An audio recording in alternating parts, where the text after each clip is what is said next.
I'm Mo Steinbrunner. I'm president of the Center for National Policy. You won't be hearing much from me. I just want to introduce the program and thank all of you very, very much for coming. As some of you know, we organize events like this from time to time to bring people from different perspectives together to talk about issues that are leading edge. And in this case, the leading edge issue is the question of political status as it affects economies. That's an issue that is probably of more importance and more salience in the world today as the world's country's political status is changing before our eyes than it was for a long time. What we are going to do today is focus on a paper.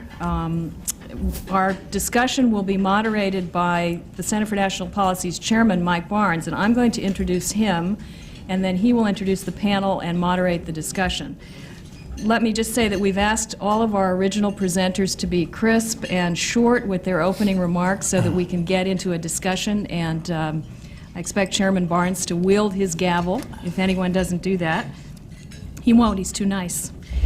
I will say about him, for those of you who don't know this, that Mike was a member of Congress for many years representing Maryland's, the District of Maryland that is very close to the District of Columbia, very ably represented that area. He was chairman of the Western Hemisphere Subcommittee of the House Committee on Foreign Affairs. Foreign Relations? I get that mixed up. Well, they've changed the name. They've changed it 6 or 7 times, but anyway, that was his portfolio.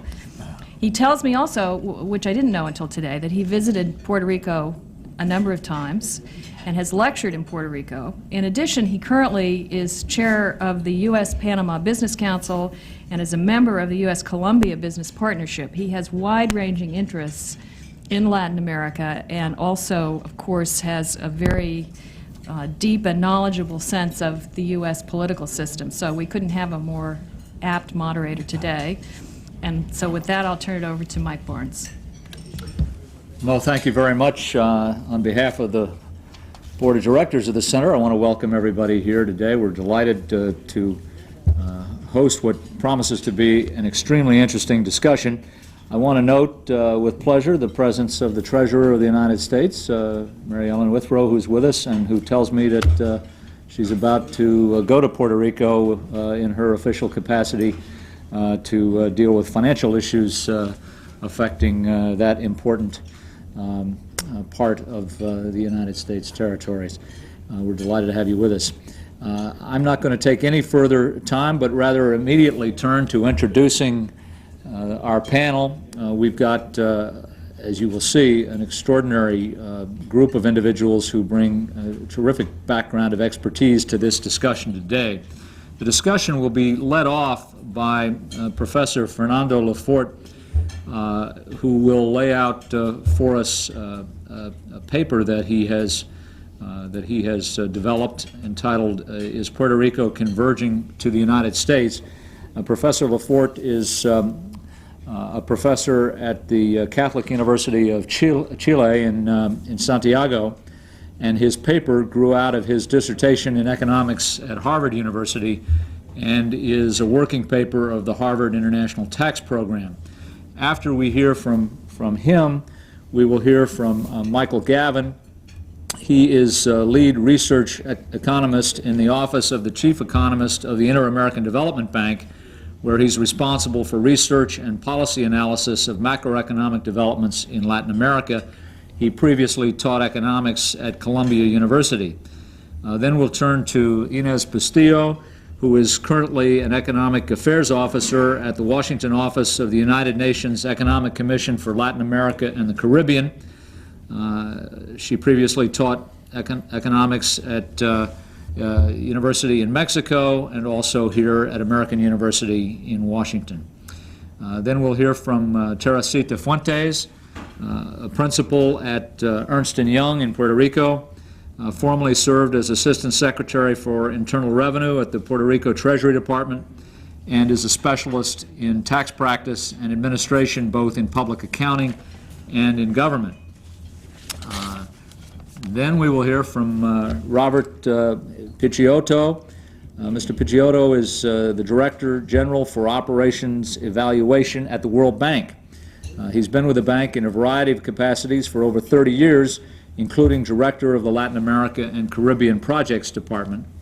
And finally, we will hear from Luis Costas Elena, who formerly was the special assistant to the governor of Puerto Rico. Responsibilities included coordination of the Economic Development Administration of Puerto Rico, and for the past decade has been vice president of an organization called Puerto Ricans in Civic Action.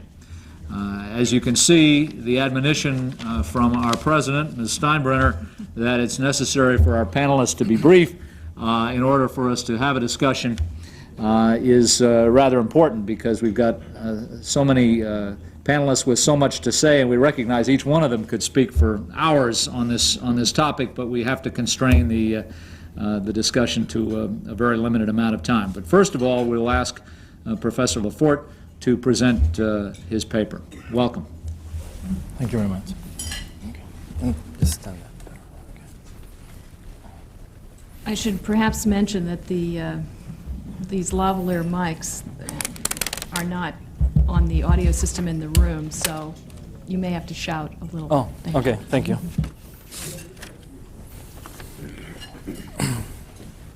Okay, well, first of all, thank you to, I would like to thank you, the Center, for the opportunity to present this paper here.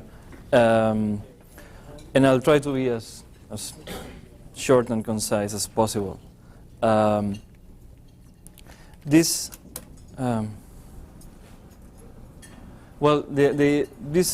paper I'm gonna talk about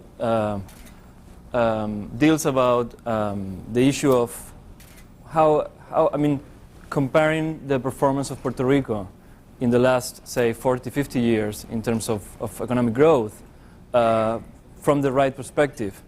And for me, the right perspective is compared to Puerto Rico to the United States. The idea of this paper came from reading another paper about Puerto Rico that make this comparison, but comparing to Puerto Rico to the Latin American countries.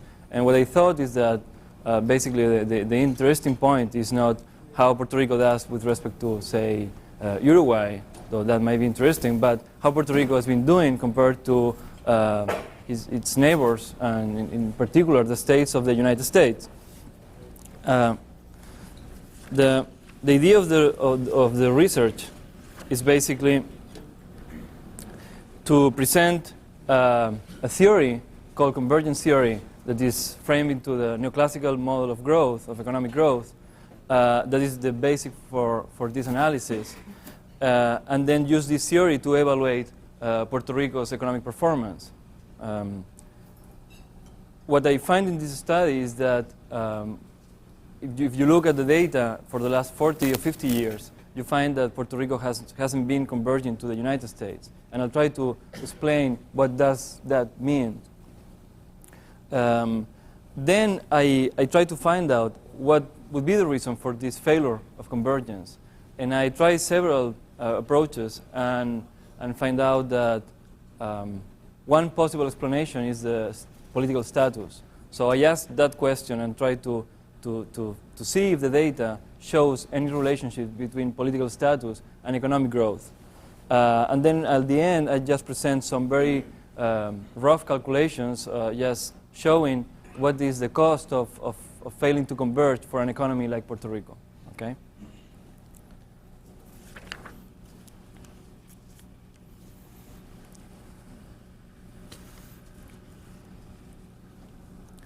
Let me start just stating the convergence hypothesis. Basically, what this hypothesis says is that poorer economies, other things being equal, and I'll try to explain what that means, will tend to grow faster than richer economies. And in this process, they will catch up.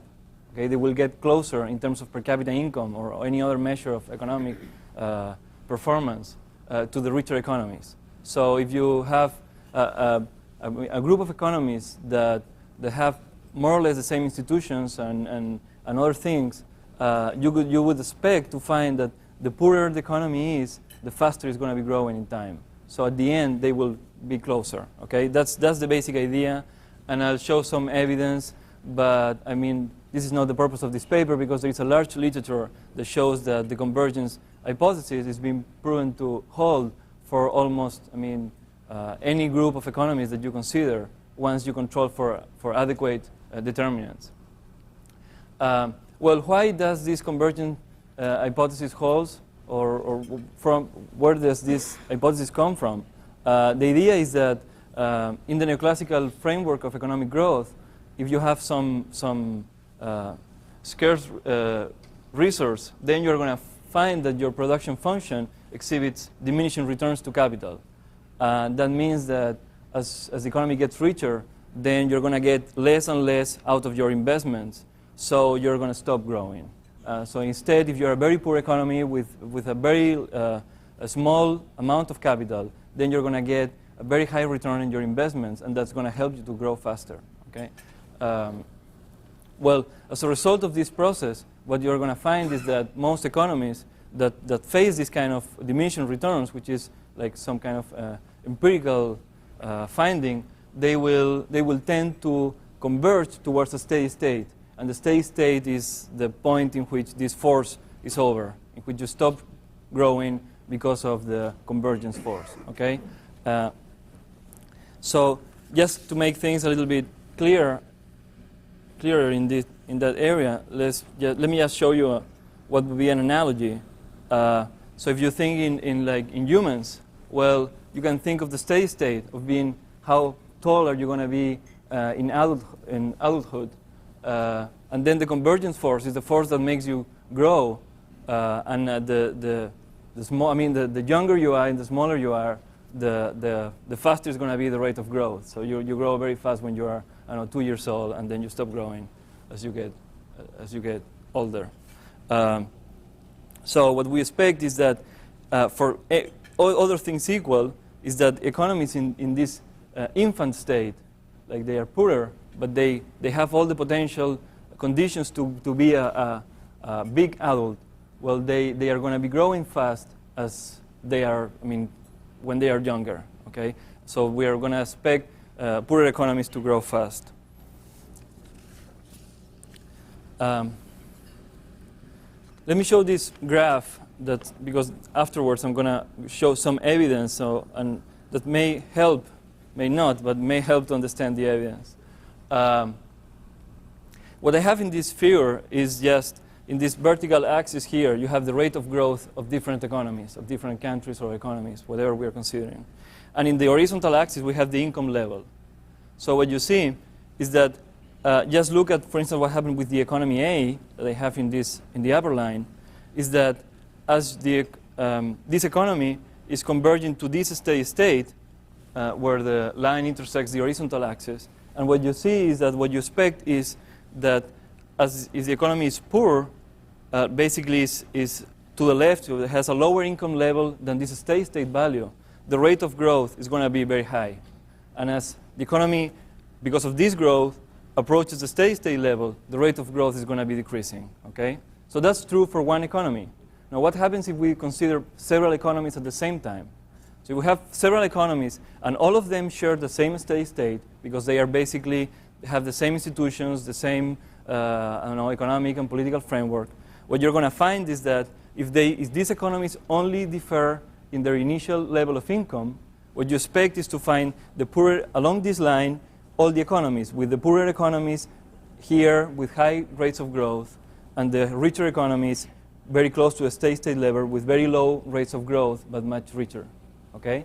So what is true for one economy is also true when we compare many economies that are very similar in their characteristics. And that is what, let me just make one additional point. What happens if we try now to compare another economy that doesn't share the same steady state, meaning is not converging to the same point? Now, the reason for this failure to converge or for sharing the same steady state might be any economic or political factor. But what we will observe is that if we put in this figure, in this graph, an economy that doesn't share the same steady state, is that we're not going to see it along this line, but it's going to be in another line that lies below this one. Meaning this economy is converging along this line through a lower steady state level than the economy A, So in any point of time, we will see that for a determined level of income, this economy, instead of be growing this high, is going to be growing a lot less. Okay, that's the way I'm going to try to compare, in this case, Puerto Rico with the United States. Okay, now there is, as I said before, there is a large literature on this convergence phenomenon, and in particular, there is a very nice and important study by Professor Barro and Sally Martin, that what they did was they analyzed this convergence hypothesis in the light of the basically what has been the behavior of the states during the last century. And what they found is that, in fact, these states have been, you can see the convergence effect when you look at the states, and that basically the poorest states in the sample have been growing much faster, have been catching up with the richer states. And for instance, I have here an example that South Carolina, that had only the 22% of the per capita income of New York, in 1990 had like more than 70% of the income. Basically, what they found is that if you look at the data, and what I have here is basically the same line I draw in the figure I showed before. But this is the actual line that the states of the United States make when you put them and you order them by putting here his rate of growth and here the initial income level. What you see is that the richer states that are in this area with high level of income have been growing much slower than the poorer states that are in this area. Okay? So, in fact, when you look at the data, you see that how the convergence theory that I just very quickly sketched holds and draws this line, which we could call like a convergence frontier. And a convergence frontier is basically the line that different economies draw when they are in this convergence path towards the steady state. And then you can recognize just by looking at this line that the convergence effect is basically taking place.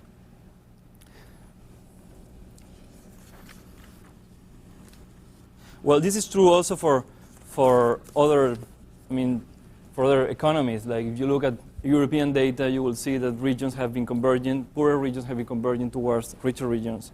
But I'm basically going to skip that and go into what the paper does. Okay.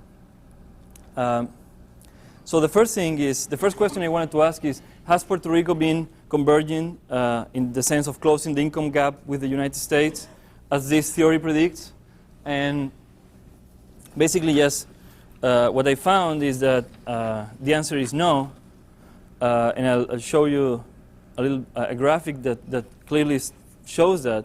Basically, no, Puerto Rico hasn't been converging along the same convergence frontier that the rest of the states, and basically the conclusion is that if you take into account the initial level of income of Puerto Rico, you see Puerto Rico is, even though it's been growing relatively fast compared to other economies, compared to the United States, since the per capita income of Puerto Rico is much lower than the average state, what you can find is that the growth rate of Puerto Rico has been between 2 and 3% below what this rate would have been if Puerto Rico had been lying on the convergence frontier of the United States.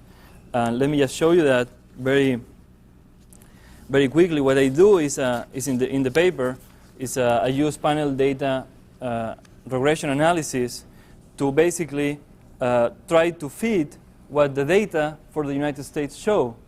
And what I basically found is that if here this like cloud of points are basically the 50 states, and you see the black squares are the actual growth rate income level combinations, and the other mean that the empty dots are basically what I predicted using this model, and you can see that there is a very nice fit of what is going on for the states.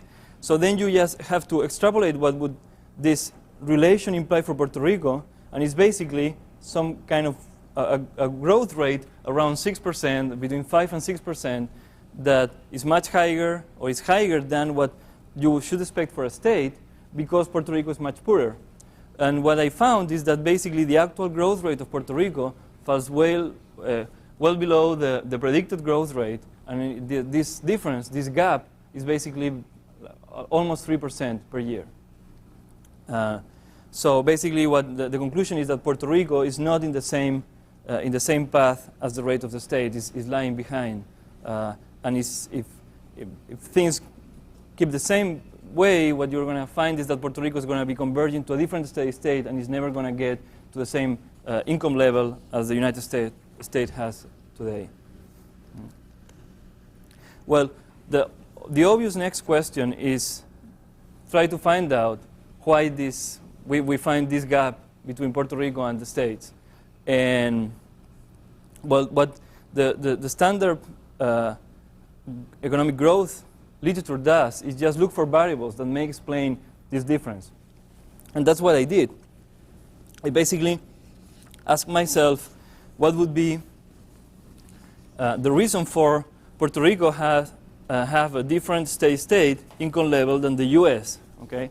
And then, well, several possible answers are, well, the average Puerto Rican has a lower education level than the average American, I don't know. Second, the government share of income in Puerto Rico is higher than in an average state. Third, there is a lower level of federal transfers to Puerto Ricans than to an average state. And what I did is I basically control for these three variables in the regression, and I also control for the composition of income, meaning how much of the income generated by the state is made from agriculture or industry or other sectors, basically because the composition of the income of Puerto Rico is very different from other states. And what I found is that after I controlled for these 3 or 4 factors in the analysis, is that I found that I still couldn't explain the gap. There still was more than 2% per year of growth unexplained by the regression. So basically, the standard way of controlling didn't help much. There is this general hypothesis that maybe economists don't have the same kind of technology, which is in modern times it's very difficult to sustain, but in particular for Puerto Rico and the US, it doesn't seem that the production function in some narrow sense is very different in Puerto Rico than is for any other state, basically. Once you have the capital, you know how to use it. So it's very unlikely. Well, the next step was to try to find out an explanation for this gap that wasn't one of these that I already tried. And so, well, it strike me that the one difference that is clear is that Puerto Rico is the only non-state of the sample. So my hypothesis was, well, maybe Puerto Rico's political status accounts for this lower state and then for this lower rate of growth. Now, it's very difficult to assert that with the data, because if you have like a sample with 50 or 52 states, and then you have just one observation that is different, then this difference might be due to many reasons, and it's very difficult to be able to explain it. So what I did was to try to test this effect of the statehood in an indirect way. And what I looked was at the panel using all information from the states. I found that there was information since 1880 in which like at least 9 or I don't remember exact name, but in the order of 10 states, actual states, were territories at that time. So what I did was to run the same kind of growth regressions and include a variable that would be 1 if the state was a state all over the sample, and would be 0 once this state was a territory. And what I found is that this variable has an important effect in growth, and basically territories in the United States used to grow 2% less before they were states than after, or they grow 2% less compared to other states in the same year. Basically, being a state gave them, in average, and this is what the regression showed, 2% more of growth. Okay, so well, then if you put the two things together, then maybe you can just think that the same thing is happening to Puerto Rico, because this result was relatively robust.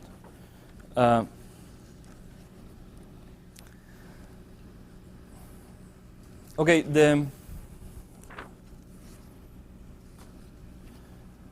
well, the next thing is just to ask, well, why would be that Commonwealth or the political status of Puerto Rico might be specifically hurting growth? Okay, there is some evidence. There is evidence that this is what has happened to other territories in the past, and well, basically one important thing which is in the literature is not something that I mean is new in this paper.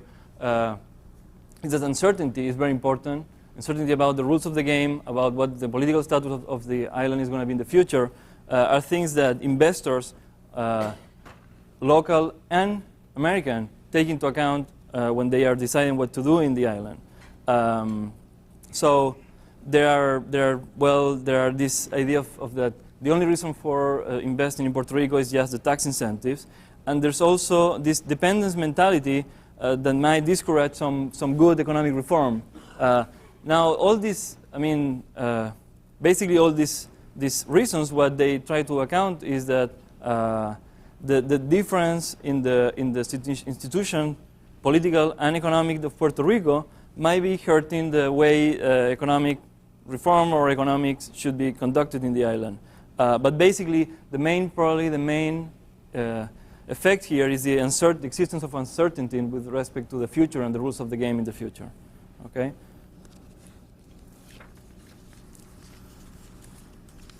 Well, in any case, for whatever reason, we are observing this failure to converge of Puerto Rico. It is not. I mean, it's not a little thing. It's very important. I mean, a growth rate of 2 or 3% lower for 40 years might hurt a lot of the economy. I mean, it means that, for instance, this is a very simple calculation, and it's just to illustrate the point, as that on average Puerto Rican would have earned $6,000 more per year in 1994. That means that, so that is an important effect in terms of income, and that basically the reason for that is that, you can just simulate the path of growth of Puerto Rico. If Puerto Rico would have been converging to the U.S. And would have been, above here, so would be accumulating stock of capital and wealth in time, and would mean much higher income year after year for Puerto Ricans. Just to be I think I'm going to make it in time.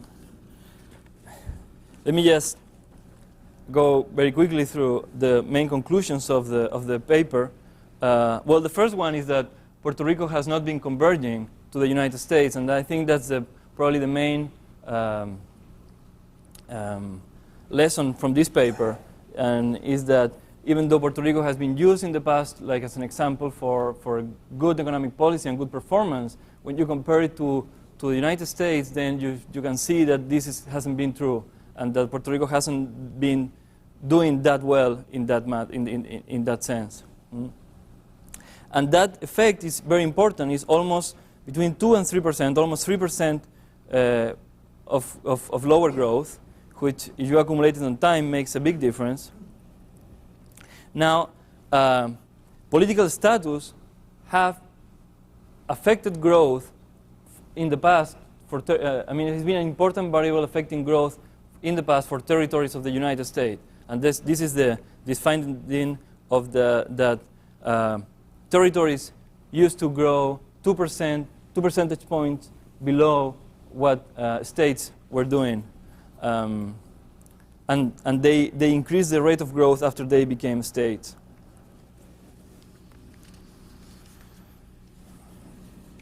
So if you put these two things together, what you get is that, well, the political status of Puerto Rico, and the uncertainty about it, might have been making Puerto Rico to fail in getting complete integration and convergence. Okay, and the lack of convergence has meant an important cost of around $6,000 per year. And then, well, maybe just looking at the future, what you think is that this integration of Puerto Rico with the states in economic terms will be more important as in an economy that is global, in this age of globalization and with the expansion of trade agreements like NAFTA and so on. Thank you. Well, thank you very much, Professor Lefort. That's very interesting analysis of the convergence issues, and it presents a very good outline of this issue for our other panelists to comment on.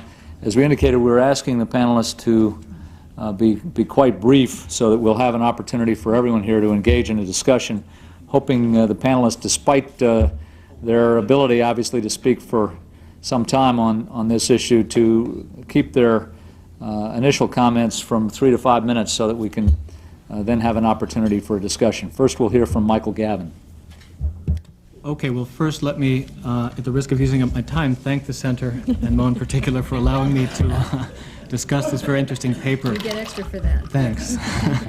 Actually, this is the second time, I guess, within 6 months that I've discussed a paper by Fernando, and it's turning into a very pleasant habit because I always learn something from his papers, something usually important, which is not to say I agree with every aspect of his analysis, as he knows.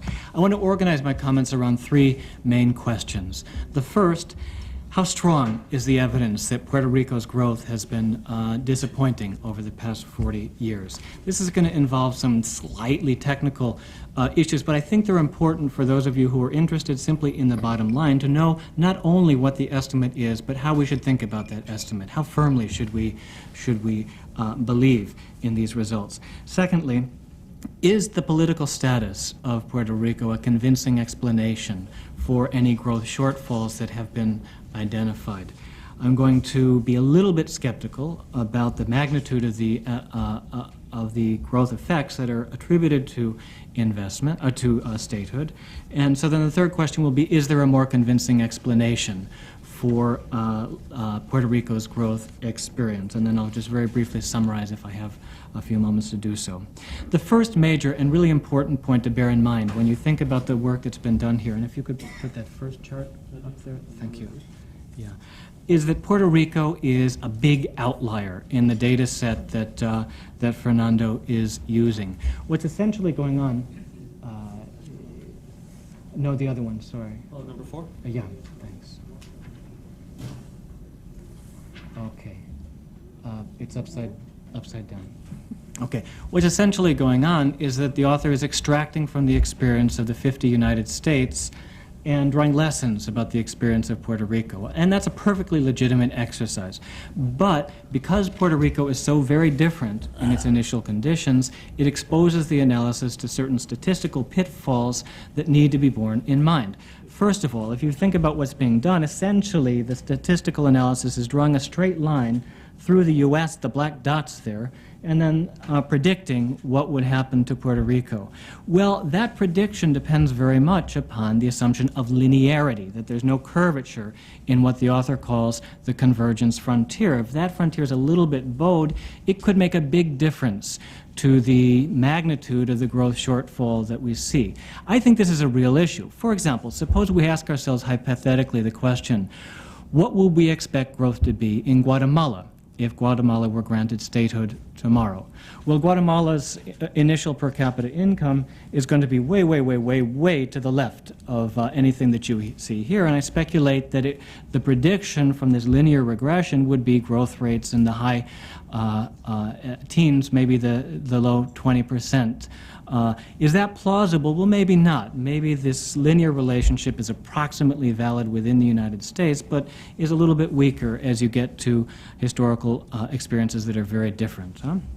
Second major point here, and if I could have the second chart, is that something big happened in Puerto Rico in the 1970s, which is not fully reflected in the analytical framework or the statistical analysis that Fernando undertakes, which is a long-run growth framework.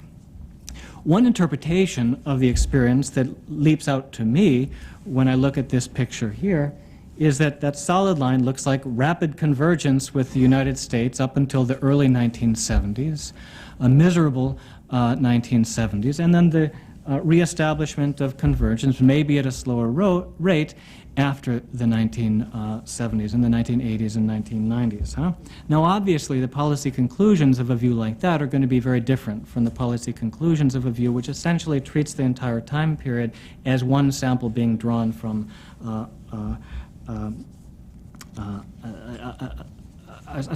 for not accounting for the special features of the early 1970s.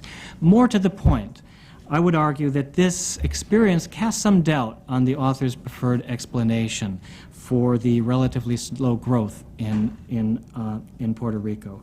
The author argues that this is because of the political status of the island. But the point is that the political status of the island did not change in the 1970s in any way that would magnify the consequences that he identifies of a less than full political integration into the Union. It didn't mean there was no shift toward less political power for the Union. There was no more political risk than in the first part of the time period. And there was no reduction in the access to federal transfer and benefits programs, rather the reverse. So while I would argue that the author's work is sound, I think it needs to be taken with a grain of salt, because since the country is such an, or the island is such an outlier, there are these statistical pitfalls, and the analysis really doesn't get what seems to me the key feature of the Puerto Rican growth experience, which is this sharp slowdown in the 1970s. Okay, is political status a convincing explanation? Well, I would argue that we can begin by discarding as an interesting but largely irrelevant exercise the author's finding that growth accelerated when the Dakotas, Montana, Idaho, Wyoming, Utah, and so forth entered the Union at the end of the 19th century. Apart from data problems, which have to be very serious, there's two key problems with this analysis. The first is that the timing of entry into the Union was not accidental or random. It happened when settlement of the territories reached a certain critical mass and economic growth really began in earnest. So even if statehood had no direct effect on economic growth, it would not be too surprising to see economic growth more rapid after statehood than before. But the causality is reversed.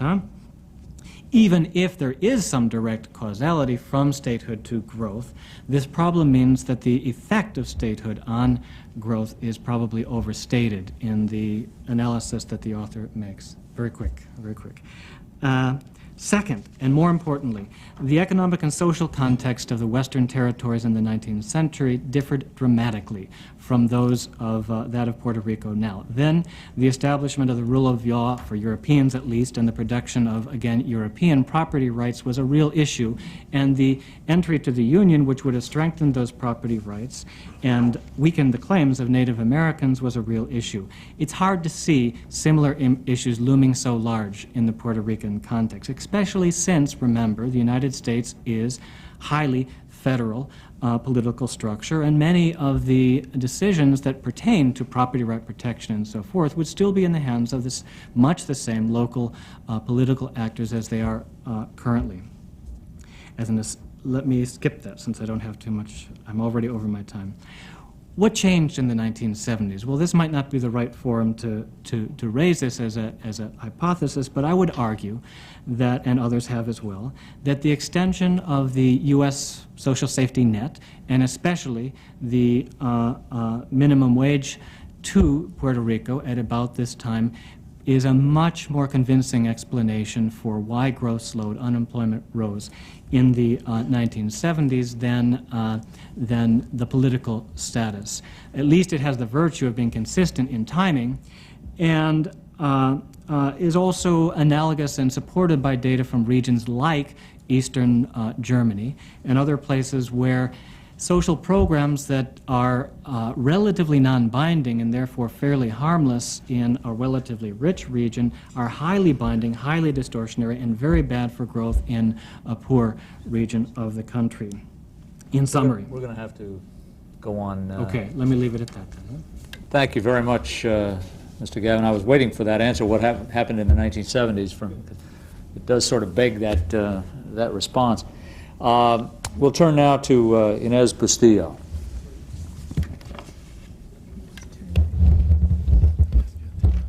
You don't need it right in front of you, I don't think. It's a pretty powerful microphone. Well, once again, thank you very much for the invitation to participate in such an interesting topic. And what I want to start by saying is that this is an interesting topic not only for the Puerto Rican economy and the U.S. economy, but also from the Latin American point of view and the valuable lessons for development policy. And in that respect, I like to just bring back into mind the typical things that are known about the Puerto Rican economy as a development experience. And those things stressed in the literature are that over the post-war period, Puerto Rico experienced one of the world's most rapid growth rates in per capita GDP as well as in labor productivity. And the performance of Puerto Rico between 1940 and 1980, 1990 puts Puerto Rico in the league of the miracle economies of Asia. Now, Puerto Rico's growth between 1950 and 1990 was over 4%, and that was pretty good over the period. Of course, things were different in the 1950s. Puerto Rico grew on average at a rate of 5.3%. In the 1960s, at 6.4%. Then in the 70s is what Michael was talking about. The rate of growth of Puerto Rico during the 70s dropped to 1.5%, accelerated in the 1990s to 3.5%. What I'm saying is that international comparisons are important, and that in a sample, for example, of more than 74 countries, Puerto Rico's rate of per capita income growth was 8 over the period 1950-1990. And in comparison with Latin America, the rate of growth of Puerto Rico far exceeded that of most all Latin American and Caribbean countries.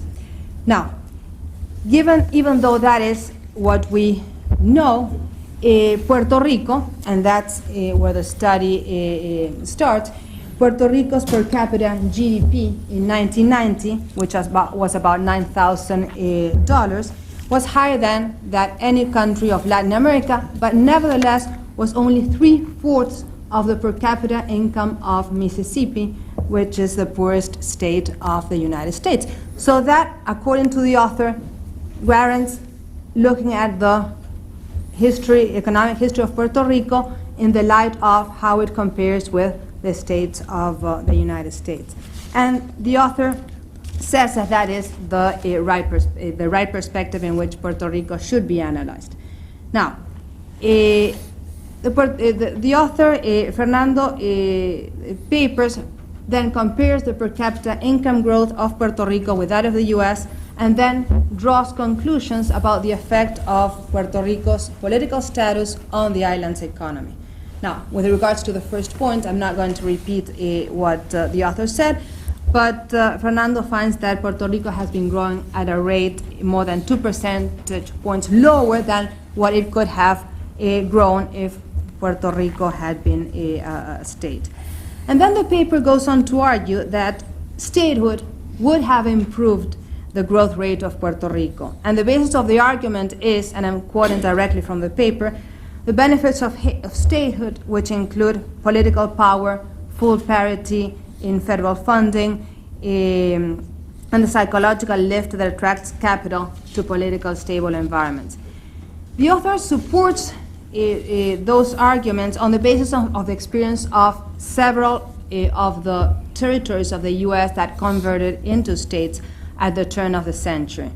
And he finds that the statistical effect of that is both positive and large. Now, then the author concludes that a similar effect would happen to the Puerto Rican economy. And I think that there are some problems in terms of that would weaken the possibility of jumping to that conclusion. One of the first problems that I want to point out is that there's no direct measure of the things that could be brought about by statehood. The author measures statehood or statehood status, and that statehood status is supposed to represent several characteristics such as more political stability, increases in the flow of direct investment, etc., but that is not being tested directly. So it takes leap of faith to jump from the testing statehood to testing the benefits that could be brought about from becoming a state. Second, even if those effects were tested directly, it also takes a leap of faith, and this is a point that Michael was just mentioning, to believe that practically 100 years later, the effects are going to be the same. The conditions, as Michael was saying, in the beginning of the century are quite different from the conditions right now. And then with respect to the data, I'm curious as to why the data is truncated in 1940. And for example, that would include the experiences of Alaska and Hawaii. That probably would be interesting to see what would happen to those economies. And just finally, and I think I'm perfectly in time, I hope so, is just to mention that the rate of growth of different countries varies dramatically in the past decades. And virtually every possible variable has been used as the key explanation to find those differences in terms of economic growth. And in addition to the standard economic variables such as investment, education, rate of population growth, and trade openness, there has been a long list of political institution variables. Now, the evidence, as far as the economic variables is concerned, I would say there's a reasonable amount of agreement about those economic variables. And even analyzing the experience of Puerto Rico during 1940, 1950, 1990, there is agreement that it was trade openness, it was very high education of the labor force and investment that made that Puerto Rico grew so much in that period. But nevertheless, when it comes to political institutional variables, the evidence, I would like to stress, is much obscure. Therefore, one has to be quite careful to jump to the conclusion, in this case, that statehood would have the effects claimed for the territories that became states at the beginning of the century. Thank you. Thank you very much, Ms. Bastillo. You were pretty close to the time, and we appreciate your having your watch there. The former vice chairman of the Center for National Policy is the Treasury Secretary of the United States today, Bob Rubin, and Bob doesn't wear a watch, and he's come and spoken at the center a few times since, I guess, a couple of times since he's been Treasury Secretary, and each time he's borrowed my watch so that he could keep track of his time. I don't know why the Treasury Secretary doesn't wear a watch, but he probably can't afford one. That's right. Next, we'll hear from, and I should note that we're going to give Professor LaForte an opportunity to respond to some of these comments briefly after we hear from our panelists. Next, we'll hear from Teresa Fuentes. Good afternoon to all of you, and first of all, I would like to express my thanks and appreciation to the Center for inviting me here to discuss such an interesting topic for all of us. I'm going to make certain comments related with Mr. LaForte's excellent work, and also to an article written by Mr. Robert Picciotto, who also shares some interesting information in this topic. But first of all, I'd like to say that I agree with Mr. LaForte's conclusion that even though Puerto Rico is part of the U.S. economy, we are still not fully integrated into that U.S. economy. And basically, statehood in this respect would provide or create that environment that certainly would provide the stimulus that we need to adopt the policies and the institutions that are needed in order for Puerto Rico to converge with the other 50 states of the Federation. In an abstract world, I guess that Puerto Rico, being an independent nation, could probably change its fundamental relationship with the United States and come up with its own policies and institutions and probably become the Singapore of the 21st century. However, the natural situation of Puerto Rico is very different to that. It is too interrelated with the United States in terms of our fiscal policy. All we have normally followed has been the U.S. Internal Revenue Code back since the 1954 Code. We had a reform in 1994, and again, we continue to follow the path established by the United States in terms of its fiscal policy. This, looking at it strictly from a fiscal point of view, it tells you how much we follow the United States rather than looking at ourselves as an independent nation. Although we do have our own fiscal autonomy, we naturally tend to adopt all of the U.S. changes in that respect. So certainty would be brought by statehood, and I believe this will illustrate Puerto Rico in terms of all the changes that need to be done in terms of its policies and institutions to increase and improve its economic development. Mr. Picciotto in his work has also mentioned an interesting example, and it's related with Canada, New Zealand, and Brazil, and how these countries have not had the same development with territories that are part of it. One way to explain this is certainly they probably do not have the same economic integration that Puerto Rico now has with the United States, and the strong interstate commerce that the 50 states share within each other in the Federation of States. If Puerto Rico were to consider independence as an alternative, it would mean breaking with ties with the United States and its U.S. economy that is certainly against the reality of what we are living today. And this not only means in a fiscal sense, but also in people's attitudes in Puerto Rico today. Independence certainly would not bring certainty or stability to investors. On the contrary, I think that this is certainly one of the main concerns of everybody who goes to Puerto Rico to invest in the island.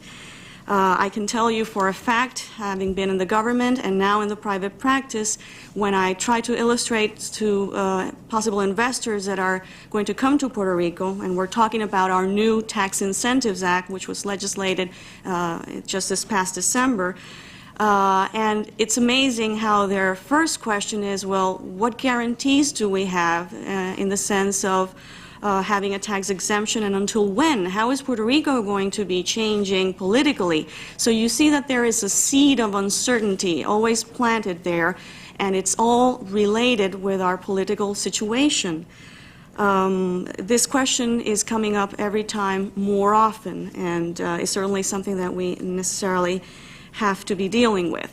In terms of our fiscal autonomy and on our so-called Tax Incentives Act, which we have explored and have developed for so long and certainly have brought a lot of investment to Puerto Rico, this is not something that isolates Puerto Rico or identifies us alone. As you all know, there are many countries in the world who now have Tax Incentives Acts and who are strongly competing with Puerto Rico and taking many of our businesses in Puerto Rico right now. And one example is Ireland, for example. So it is not something that we can continue selling like it is exclusive of Puerto Rico because of the competition, strong competitions of these other countries, and because of the fact that not only do they offer the same thing we do, but Ireland is now converging into the European Union, which is also providing them with more political stability in that respect. So as a closing, I would like to say that the future of Puerto Rico is certainly in the convergence to the U.S. economy and to compete in the world as part of the U.S. economy. Thank you very much, Ms. Fuentes. Now we'll hear from Mr. Robert Picciotto. Thank you very much. I will be brief. I can be brief because, as Teresita just mentioned, I have written my comments and they are out there on the table if you want to look at them. Thank you for the Center for inviting me, and thank you for Tom Hexner to ask them to invite me. I enjoyed the paper. I think Fernando Lefort's paper is elegant, it's parsimonious, and it's wrong. Well, it's partly wrong and partly right. I mean, the argument runs as follows. First, convergence theory works, which is partly true. Secondly, Puerto Rico is not converging to the United States. In that, I think the paper is largely right. Thirdly, that the political status is the main reason, which is partly right. And fourth, that statehood is the answer. And on that one, I throw the towel because I don't know whether it's right or wrong. Convergence theory first. I mean, it's a very, very appealing theory, obviously. You have seen the picture of the baby and the adult We know that trees do not grow to the sky. We know the iron law of diminishing returns. We know the American South has grown rapidly and almost catching up. We know that Europe after the war has grown very rapidly and caught up as well. There is enthusiasm about globalization and its impact until recently with the tiger economies. And that's also starting to make us think about really how true the convergence theory really is. I mean, basically, the theory holds that if you have factor mobility, if you are part of a rich man's club and you are poor, you tend to become rich. I mean, this appeals to common sense. But then you look at Northeast Brazil. And it is part of the same political union as Brazil, as Sao Paulo, but it's not converging, I mean, obviously, to Sao Paulo. Bihar in India. In New Zealand, you have areas which are perennially retarded. In Pakistan was the same kind of political status economy, and then, because of poor policies, essentially, it ended up breaking up. Now, of course, there is a revised convergence hypothesis. And the revised convergence hypothesis, which Fernando has very ably presented, is a bit more correct. That is, it says that, you cannot converge unless certain elements are there. And those elements are, I think, the fundamental issues. Institutions, policies, and leadership, basically. And this is also what you see in the global convergence kind of scene, which is globalization.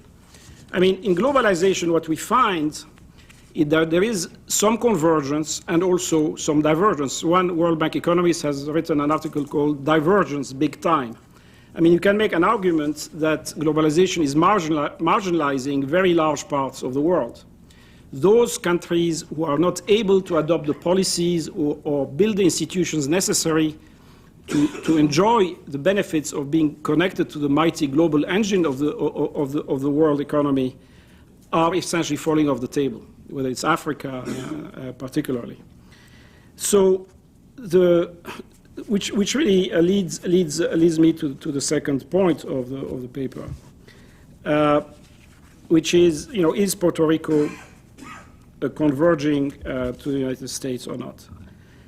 I mean, as Fernando pointed out, and also was just mentioned earlier in terms by Ines, in terms of comparing to the other Caribbean nations, I think Puerto Rico has done relatively well. In fact, even the fast integrators have grown at 2% on the average during that period in the global economy.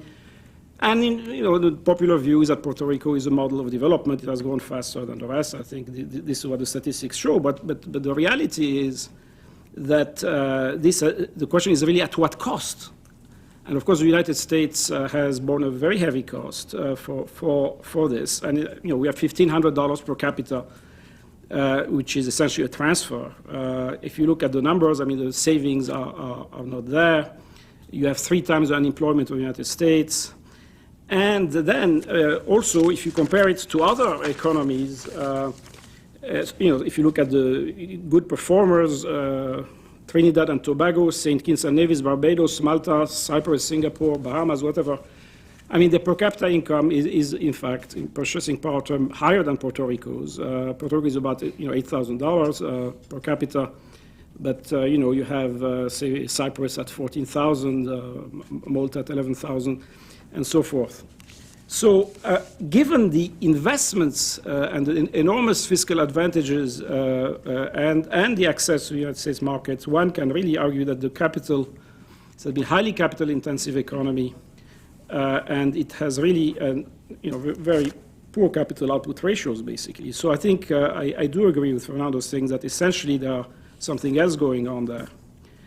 And then the question is, and there's a third point, is political status the issue? I mean, there is no doubt that the uncertainty is a problem for direct foreign investment. I think this is a clear-cut issue, and the present peculiar status perhaps does not favor direct foreign investment. But similarly, the current status may have stopped the trend, which is global, of decentralizing and devolution and so on to the local authorities, which is part of the modern economy. It's also ensuring more, quite apart from the political aspects. I think you get better policies to the extent that applying the subsidiarity kind of idea of the European Union. And also perhaps the current status is not allowing a repositioning of mindset for what is needed for a new development strategy. I think Hexner's paper, I think, has it right. Basically, for convergence to occur, quite apart from political status, the bureaucrats must get out of business in Puerto Rico, fiscal policy must be reformed, privatization must take place, and the government must be reinvented in Puerto Rico as elsewhere.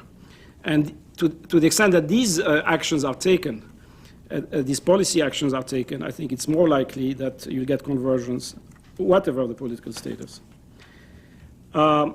Which leads to the fourth point, the issue is statehood, the answer. Well, on that, it seems to me that one also has to look more carefully at, in terms of strictly economic options. The independence option, of course, would furnish Puerto Rico with instruments which statehood does not allow it, an exchange rate policy, a fiscal rate policy, and so forth. On the other hand, in the end, really, where does one come out? I mean, where I come out is that the present economic and political arrangements are essentially relics of the Cold War era. So I think the current debate is entirely timely, because essentially the state-led approach of Operation Bootstraps has left a heavy burden on the Puerto Rican people, and a new development path is needed. And the Convergence Hypothesis notwithstanding, one cannot expect automaticity in growth patterns, and at the eve of a new millennium, Puerto Ricans will have to choose and earn their own future. Thank you. Thank you very much for very provocative comments. Our final panelist with an opening statement, Luis Costas Elena. Thank you, and again, I thank you for the invitation to be here. Let me tell you what I think is important and novel about this paper. Prior to this, there have been studies of Puerto Rico, economic studies, one of them notably by Professor James Dietz, Economic History of Puerto Rico, published by Princeton University Press, and others by Professor Ronald Fernandez of Connecticut University. And I've got studies of my own, but we've noticed that a great part of the original literature of Puerto Rico was wrong. But how to mathematically compute that and what exactly was the error, I think is the novel aspect of the present paper. The number one, the current cost of Commonwealth status to the United States, the $12.9 billion that it currently costs the United States to have Puerto Rico. The lack of growth of the Puerto Rican economy to the level of the United States, which refutes a myth in Puerto Rico that nothing is wrong with Puerto Rico, leave things alone, the economy will get better, and eventually you'll get to the level of the United States. If this paper does anything, it refutes the fact that everything is okay there, and that Puerto Rico, in point of fact, will never achieve the level of any state of the Union, much less that of the poorest state of the Union like Mississippi, if it continues on its current path. That, to me, and the mathematical computation are truly novel things. And what exactly was wrong about the original studies of Puerto Rico? Originally, the companies coming to Puerto Rico were apparel, labor-intensive. There was a great deal of publicity. Every week there was a new factory. It got into the newspapers. There was an entire governmental and social ethos about that Puerto Rico was progressing. The trouble with that is that the statistics analyzing the Puerto Rican economy were macroeconomic. In other words, you had higher production, but the amount of money actually going into the pockets of Puerto Ricans was not that great. And the difference over the years has grown worse and worse. I look at it this way. You have two people in a desert island. One has $1 million, and the other one has zero. The island has $1 million, but that man has $1 million, I've got zero. I have to figure out a way for some of his money to enter into my pocket. And if you look at the companies, especially from the 1970s onward, that came to Puerto Rico, they became more capital intensive, which means less labor. That means less money going into the pockets of Puerto Ricans to the things that actually matter, salaries and other compensation. You had high profits, but the profits were not Puerto Rican, they were of the companies. And more of those profits were invested in financial instruments. In point of fact, there was a calculation made that over 80% of it was in short-term deposits in banks. And another thing that is pointed out is the lack of linkages between these capital-intensive companies, both backward and forward linkages, which means another thing. Basically, whether pharmaceutical mixing operations or electrical machinery assemblage. The parts were brought in from other parts of the world. They were assembled in Puerto Rico. The Puerto Ricans were paid fine for their salaries and everything. But because they were patented, they could be sold at high profits. That raises your macroeconomic statistics in Puerto Rico, but in terms of actual net income going into the Puerto Ricans, it's not going there. That's why you have such a great differential between the macroeconomic statistics and the national income of the Puerto Rican. And that becomes highlighted, especially after the 1970s. One of the interesting things about Puerto Rico is, if you count from 1899, if there is one factor in the entire history of Puerto Rico that has remained almost the same, is the chronic unemployment. In 1899, the unemployment in Puerto Rico was 17%. In 1940, it was 15%. 1987, 17.7%. 1994, around 16%. 1996, around 13.8%. The 2 years of less unemployment in the entire century have been 1969, 1970, around 10.6 and 10.8%. Never has Puerto Rico, in the entire century, has an unemployment rate less than 10%. If you look at what the unemployment rate in the United States is, around now it's about 5%. I mean, that type of consistency of the figures that had remained for almost 100 years or more is dramatic. And that shows that something has to be done with Puerto Rico. Inertia as to change of status, which is the position of many people, does have a present cost. And then we go back to Professor Lefort, that he's actually computed how much a lack of change of status has cost the average Puerto Rican. If Puerto Rico had chosen in 1955 to be a state, the average Puerto Rican would be, in 1994, gaining $6,000 per year more than he is. Over the years, he's lost $110,000. Those are dramatic figures. They are averages, but they are figures that explain the lack of convergence between Puerto Rico and the United States and dramatize it. In order to refute, I think, Professor Lefort's paper, somebody has to point out to a reason as to why the same place that is a territory and then becomes a state of the Union has this dramatic advancement in economic growth that does not occur if it remains a territory. I think that is the basic and most dramatic point. That you have states like New Mexico, high Hispanic population. You have territories like Alaska and Hawaii, also had differences in culture, and certainly were not part of the western states or southern states. There was even a geographical distance by sea. And yet, all throughout, you see this dramatic change between territory and state. Thank you. Thank you. I want to give Professor Lefort a couple of quick minutes to respond to some of the comments that have been made, and then we'll have a few minutes for questions and discussion with everyone who's here. Thank you. Well, first of all, I would like to thank, all the comments. They are very valuable, and I'm just going to respond a couple of the main comments that that the panelists have made. The first thing is that this linearity stuff that Michael was mentioning, I mean, it's not, the Asian experience is not a good example now, but well, we have seen countries growing for periods of time at rates on the teens. So it's, I mean, it's not something, I mean, that is so strange to see. And well, the thing is that you have to make, I mean, you have to have a lot of conditions to get that. You have to have a poor country, but with a lot of, I mean, with good policies, a lot of good political institutions.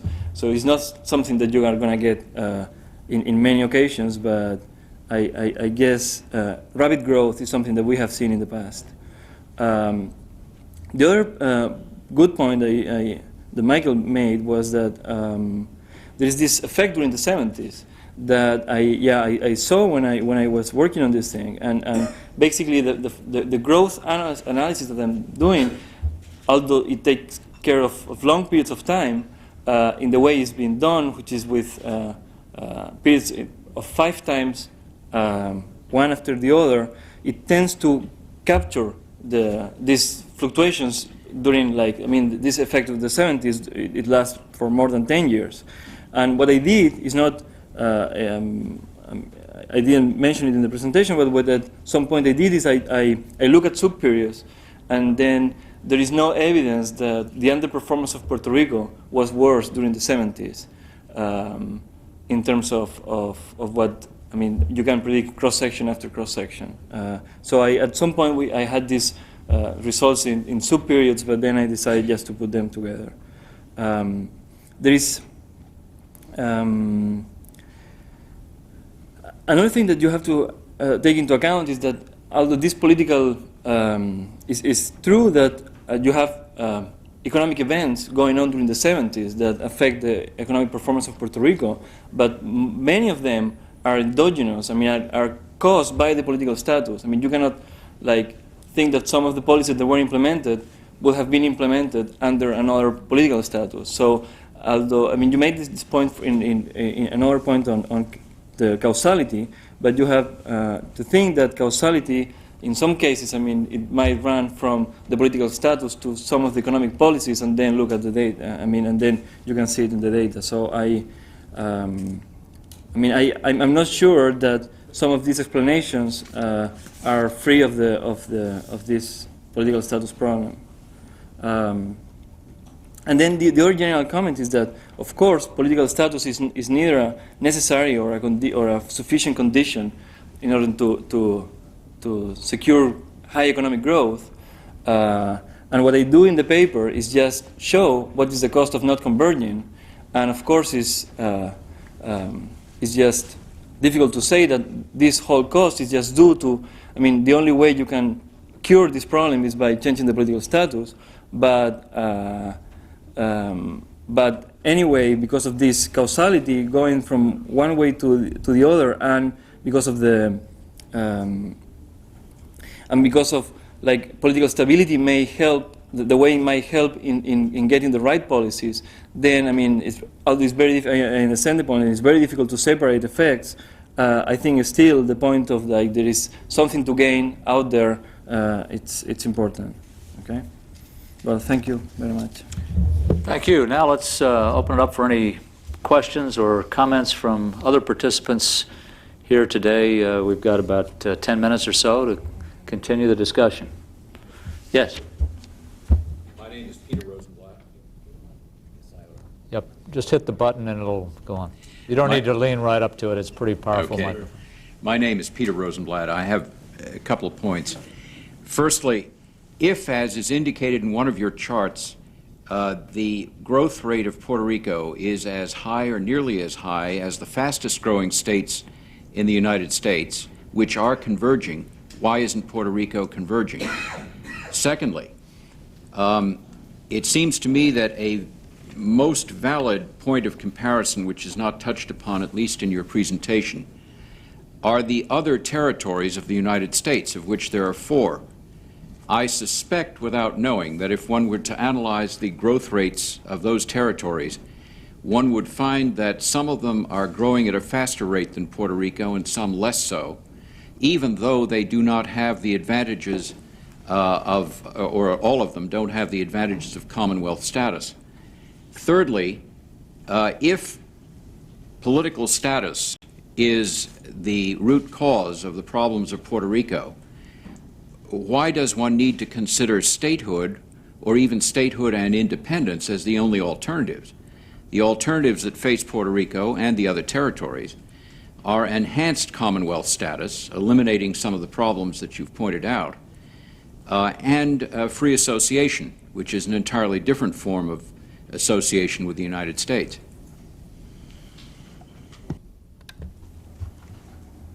You want to respond, Professor? Oh, I was thinking maybe to gather some more, or well, that's one. It's true that Puerto Rico and Mississippi, for instance, or the poorest states in the United States, have been growing in average at the same rate. But basically, the point is that what you expected is, in the same way that Mississippi has been growing faster than, say, Connecticut, you expected Puerto Rico to be growing faster than Mississippi, just because at the beginning, in 1940, 1950, had like less than half of the income of Mississippi. That's basically the main argument. So it's not enough to grow at the same rate. Since you are much poorer, you have to grow faster. Okay, that's basically the main point. With respect to the other territories, I started to look at them, but basically, and here my ignorance maybe, but they are usually too small in size, in population. Then there are, this is a problem also that we have, I had with Puerto Rico, and is that since Puerto Rico is not considered as a country for like in international organizations like the World Bank, then it's very difficult to gather data for these territories because they don't have data as a state and they don't have data as a country. So if you want to, you might have many comparisons that you want to do, but usually you are very much restricted by the data. Also, in this case, the size. And then with respect to the political status, yeah, I'm aware that there might be many other dimensions and alternatives. I just, as I said before, I don't think one specific way of status is either a necessary or a sufficient condition. But I just think in terms of the discussion and in terms of specifically in terms of the uncertainty that this political status has for Puerto Rico, that to just settle this point and then choose an alternative that is well understood for Americans and Puerto Ricans, that might help to get rid of the uncertainty. And in that case, I think, well, maybe statehood is just the answer. Yes, sir. Comment, follow up on the question and the answers. I formerly was the Vice President and General Counsel at the Overseas Private Investment Corporation, which is a U.S. government agency that provides political risk insurance for U.S. companies investing overseas. And I was amused and amazed on a few occasions when people representing U.S. companies that wanted to make cross-border investments came and asked if they could get political risk insurance to invest in Puerto Rico. And I explained to them that Puerto Rico was under the sovereignty and nationality of the United States and that OPIC did not insure U.S. companies against political risk in areas that were under U.S. sovereignty. But I asked the companies what political risk they saw in Puerto Rico. And more than several times I was told that the two forms of political risk were identified by the company in looking at Puerto Rico. One was that as long as Puerto Rico remained under the territorial clause of the U.S. Constitution, that it was subject to the sovereignty of the U.S. Congress, that Puerto Rico as a political entity had that degree of sovereignty which Congress in its discretion conferred, had that degree of autonomy, had those political rights, had those economic benefits and federal transfers, all within the discretion of Congress and within the virtually absolute discretion of Congress. And so the question of what was the permanent status of Puerto Rico was a serious political risk question for these companies. And the fact is that Puerto Rico's status is not constitutionally permanent. It doesn't have a 10th Amendment. It has such sovereignty as Congress conferred. So that was one element of political risk. The other element of political risk that was identified to me by these corporate representatives over and over again was the fact that within Puerto Rico there was a serious debate about what their permanent status should be, and that the proponents of enhanced Commonwealth were constantly trying to establish a separatism for Puerto Rico from the U.S. in order to compensate for the fact and try to achieve through separatism some permanence, given the fact that under the U.S. federal system they have no permanence constitutionally. So I think it's an interesting question. I think I haven't heard anyone, and all the papers and all the comments on the papers seem to agree that the current situation is not healthy, not permanent, not viable, not sustainable. So the question is, what is a permanent solution for Puerto Rico? And I think that the author's done a wonderful job of at least marshaling a lot of historical evidence of what happens when, what has happened to those territories which have become states, and I commend the work. Thank you. Yes, sir. Yes, my name is Alex Odishalidze. I'm a local businessman in Puerto Rico, and my business is talking to businessmen that are investors also. And one of the most amazing things that I find in these conversations is the fact that you have hundreds of millions, perhaps billions of dollars invested by local Puerto Rico businessmen in U.S. guaranteed investments. In other words, Puerto Rico, it's treasuries, Ginnie Maes, etc. And when I ask these businessmen, why is it that you invest the money that you make in your business into U.S. guaranteed investments, the answer is consistently and always, until Puerto Rico's status is settled, I prefer to put my money where it's guaranteed by Uncle Sam. So if a Puerto Rican businessman investor who says, I make my money in Puerto Rico, but I'd rather invest under the U.S. flag, feels that Puerto Rico is not under the U.S. flag, then if a Puerto Rican investor will not invest in Puerto Rico, why should anyone from the outside want to invest in Puerto Rico?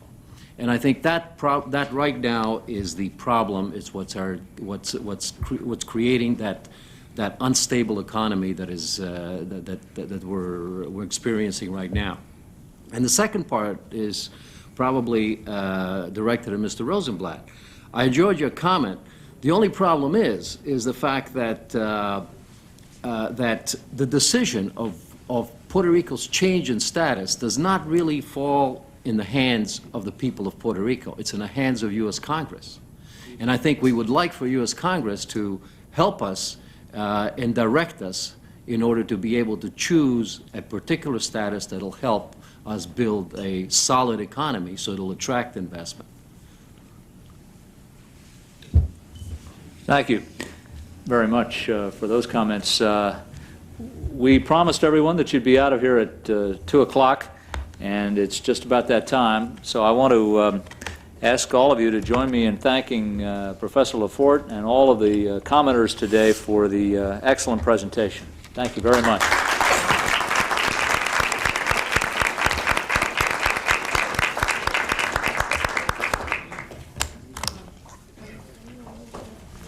Thank you very much. Thank you very nice to meet you.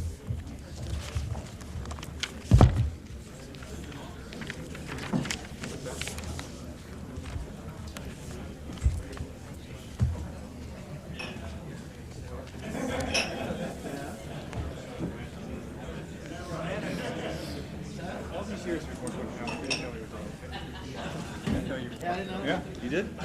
Excellent. It's funny because I'm usually bragging so much about all my accomplishments. Luis, how are you doing? Good to see you. How's everything? How's everything's going really well. Everything's going really well. I hear all kinds of good things about you and everything you guys are accomplishing. So we're doing our best.